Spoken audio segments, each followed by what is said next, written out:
So today ang gagawin lang natin ay story time!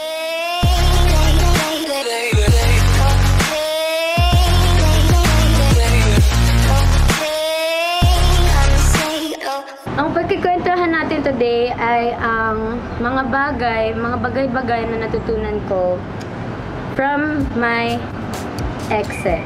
Yon, from my exes. So, disclaimer lang, dahil 5 yung points ko dito. Per point is a guy. But not all of those naging boyfriend ko, okay? Dahil yung iba doon, MU lang. Basta, sinama ko dito yung mga taong meron akong natutunan. Gusto ko to i-share sa inyo kasi sabi nga nila, di ba, it's wise to learn from your mistakes, but it's wiser to learn from other people's mistakes, di ba? So, let's start. First kwento of the day, syempre hindi ako magsabi ng mga pangalan nila. So, itong unang guy is Minion. Okay, so yung story nito kasi, 3rd year high school ako nito, and naging best friend ko siya. Sa mga panahon na yon, hindi ko alam na may crush na pala siya sa akin. Fast forward, nasa classroom kami. Tapos, yung best friend ng best friend ko, sinasabihan niya ako na crush ka ni Minion. Siyempre, mga high school pa tayo. Tapos, di pa ako nagkakaroon ng boyfriend doon. Siyempre, kinikilig na ako agad. And nadala ko kasi sobrang asin lahat ng tao sa room. Alam niyo naman yun, di ba? Yung pagka lahat, uso yun dati. Best friends kami for 10 months. Tapos nung 10 months, ayun na yung time na pinaamin ako sa kanya na may crush. Di ba ako pa yung nag-first move bad trip kasi sobrang torpe niya daw. After that, nag-aminan kami. Naging MU kami for 4 months after that. So, 14 months. After nyon, nag-propose na siya sa akin sa cafeteria ng school. Di ba? Bongga, dun pa sa taas. Tapos yun, long story short, naging kami. Tapos after 1 month, guess what? Binrekan ko na siya. Oh, 'di ba? After 1 month, parang tas yung reason ko lang is nagsawa na ako. Yung story dito sa first kay Minion is be clear and understand the difference between being infatuated and being in love. So, ayun, alam naman natin na infatuation is driven by feelings. Tapos yung love, syempre, meron na yung commitment, it's a choice. At that time, I was driven lang by yung mga ayi-ayi ng mga tropa, yung mga asar-asar, parang, yung cute nyo together. Parang ako, paniwalang-paniwala naman si ate mo, girl. Parang, okay, cute kami.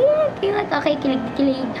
Ganyan. Pero, at the end of the day, ano pa yung meron? Syempre, di ba? Parang, puro kilig na lang ba? Magkakaroon ng times na kailangan niya talaga ng commitment. Like, when you have arguments, kailangan mo siyang piliin pa rin mahalin. Sobrang immature ko that time.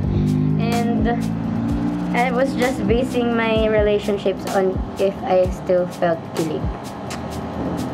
Next point!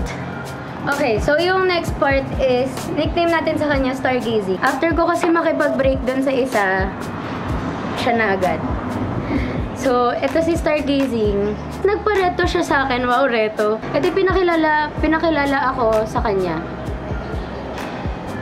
Sabi niya pa, "Hi, I'm Stargazing." Nung time na yun, parang okay, crush niya ako. Pero I didn't think too much of it. So, fast forward na natin.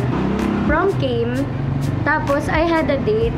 Yung yung busmate ko that time. Siya yung kadate ko. Pero as friends lang kami nag-prom. Sumasayaw kami, ganyan. Tapos may tumapik sa akin. Tapos si Stargazing yun. Sabi niya, "Can I have this dance?" Ganon. Tapos yung kanta pa noon, "Can I have this dance?" nga talaga.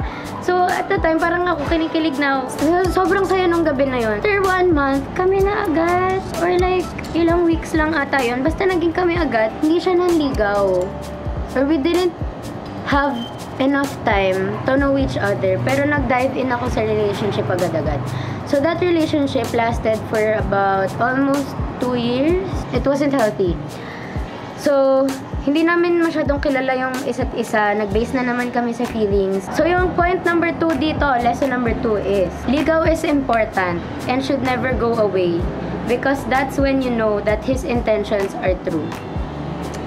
Okay, so, sa part na to, ako kasi, I am pro-ligaw. I know some people who believes na ligaw is just a waste of time kasi pwede nyo naman gawin yun while you're in a relationship na. Pero for me, and my convictions, important talaga sa akin yung panliligaw. Kasi dun mo kasi magigauge yung intentions ng tao eh. kung tunay ba siya, you really have to know the person before you dive into that relationship. Kasi you're just setting yourself up for failure. Kasi ang hirap nang magko-commit ka na sa tao nang hindi mo nga alam yung convictions niya, yung stand niya sa life. Kung hindi naman kayo magtutugma in the end, yung mga perspective niyo sa mga bagay. Ang hirap nun, ang hirap ng sobrang opposite niyo. Palagi lang kayo magka-clash. So that's why we ended. We always clashed. Kaya palagi kami nag-aaway. Not a healthy relationship, pero I mean, naging friends naman na rin kami afterwards. Okay, so let's go on to the third one. Si WeChat kasi, kaya WeChat yung name niya. Kasi sa WeChat niya ako This guy naman happened summer after high school. Super tropa-tropa kasi kami, as in sobrang close. Tapos, nagkagusto na kami sa isa't isa. After ni stargazing, sabi ni WeChat, "O, hindi naman na kayo eh. Baka pwede na tayo," ganyan. Sabi ko, agad-agad. Sabi kasi ni WeChat, doon naman na rin to papunta. Ba't pa natin papatagalin? Sabi ko, okay. Sobrang vulnerable ko, diba?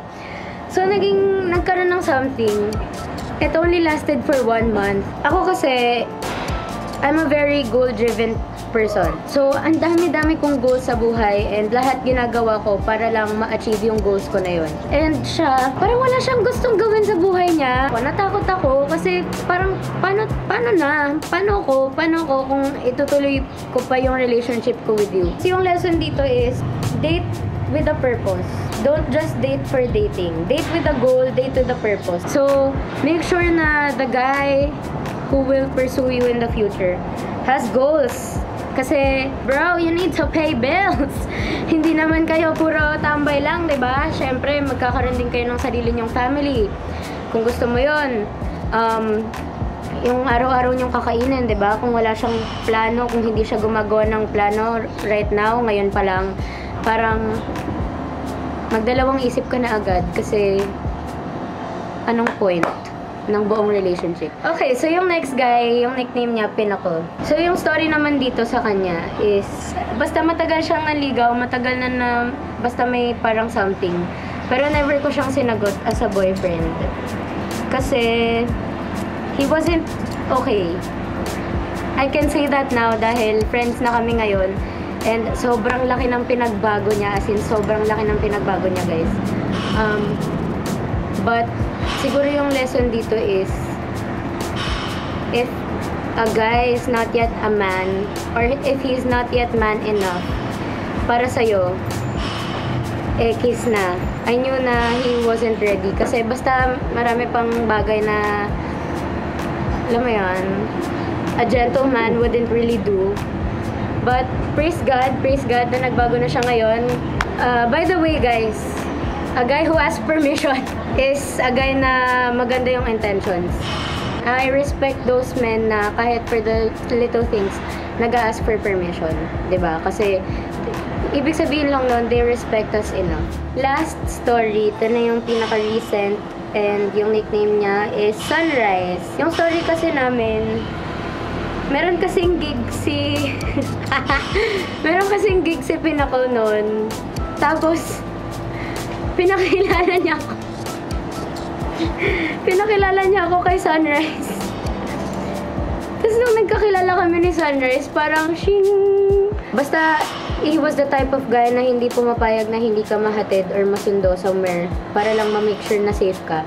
Siya rin yung type ng guy na mag-a-ask for permission, hawakan lang kamay mo, yakapin ka, akbayan ka, i-ask niya yung permission mo. And wala akong red flag na nakita sa kanya from the time we met hanggang sa naging kami. Nanligaw siya, siguro, di ko sure kung ilang months yun. Basta yun din, nanligaw siya. So, diba, check yun. Nakilala ko siya. Nakilala ko yung family niya. Tapos, naging legal kami, both sides, sa family ko, family niya. Tapos, throughout our relationship, hindi ko napapansin na sobrang mahal na mahal ko yung taong yun. Na nakalimutan ko na mahalin yung sarili ko. So, bale, lahat ng ginagawa ko, yung schedule ko, yung interests ko, napaikot na sa kanya. So, bale, parang siya na yung naging mundo ko. Mundo ay magiging ikaw.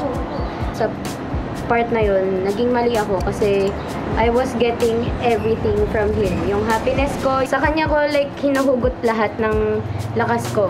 Akala ko siya na talaga. Everyday kami magkasama. Lahat ng outings kami magkasama kami. Sobrang like ganito na talaga kami. Lahat sila na-shock talaga nung nawala na kami. Pero we did that siguro I can say mutually kasi alam mo yun, I needed it also as much as he needed it. You know, kasi I needed to find myself again. Kasi as in literal, hindi ko na talaga kilala sarili ko nun. So for this, ilang months na ba? 10 months? I've been trying to find myself again. And I've been building my self-love again. Confidence ko sa sarili ko and all of that. So, yung advice ko dito sa relationship na to and from what I got was, huwag mo gagawing mundo ang tao. Huwag niyong paghugutan ang isa't isa ng kasiyahan. Mauubos at mauubos din kayo and that's what happened to us. Naubos kami, napagod kami. So that last relationship was the relationship that reminded me of God's love. I remembered na ano ba yung point ng pagmamahal, diba? We love because He first loved us. We should model yung kung paano tayo magmahal sa iba, kung paano niya tayo mahalin. So yun yung biggest thing na natutunan ko throughout this course of me moving on is let's go back to who really loves us. Kasi we should make Jesus our source of joy and love so that we won't run out or get tired. Kasi ayun nga, if you already have a source and hindi ikaw mismo yung source ng isang tao, kung si Jesus yung source na siya na mismo yung pag-ibig at siya na yung tunay na pag-ibig, hindi ka na mauubusan kasi aapaw na lang yung pagmamahal niya sa'yo and aapaw yung pagmamahal na yon sa iba. Yung goal ko this year and for the years to come is before I find the right one, I want to be the right one for the right one at the right time in God's perfect timing. Kasi dati yung mindset ko lang boyfriend after boyfriend after boyfriend after boyfriend. Pero, was I even the right one? I have to admit na hindi lang puro sila yung may kasalanan kung bakit nag-fail lahat ng relationships na yun. Hindi dahil ako yung palaging nakikipag-break or ako nakikipag-iwalay. Sila lang yung may kasalanan. Part of growing up is admitting na ikaw rin nagkakamali. And that's what I've learned throughout these years. Ang daming boyfriend na dumaan, saka lang ako natuto, diba? That's why I want to share this to you para hindi mo na pagdaanan lahat ng kabiguan na yon, lahat ng heartbreaks na yon. Ipag-pray mo kay Lord yung to mold you into the right person and to mold your future husband or wife into the right person for you as well. And to help you be patient para mahintay mo yung God's perfect timing. So, ayun lang naman. Sana meron kayo natutunan today. That's it. That's all. Thank you so much for watching. Hit the like, subscribe, and that notification bell as well for more kakalitan from me. Bye!